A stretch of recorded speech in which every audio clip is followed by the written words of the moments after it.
মানুষের মা বোনের বিবস্ত্র ভিডিও ছেড়া তোমরা রাজনীতি মারাও, হ্যাঁ? তোমরা আবার এইসব কইরা দেশের উন্নত করবা, সংস্কার করবা, দেশে ইউরোপ বানায় ফেলবা, ঠিক আছে? এত যদি শখ হয় নিজের মা বোনের মানে বিবস্ত্র কইরা তারপরে রাজনীতি মারান, ঠিক আছে? এগুলো ছাড়েন, বহুত করে ফেলছেন, ঠিক আছে? আপনাদের তো বিশ্বাস নাই, আপনারা নিজের মা বোনের বিবস্ত্র করতে আপনারা দ্বিধাবোধ করবেন না। এই দল ওই দলের দোষ, ওই দল ওই দলের দোষ, আশ্চর্য ব্যাপার।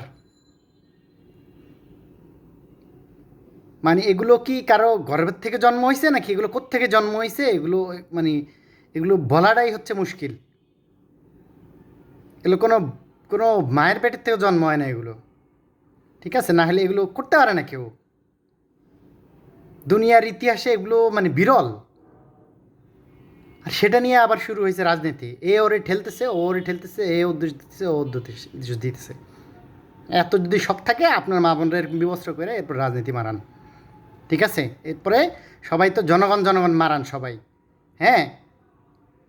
আরেকজনের মা বোনের বিবস্ত্র না করে নিজের মা বোনের বিবস্ত্র করে তারপর রাজনীতি মারান।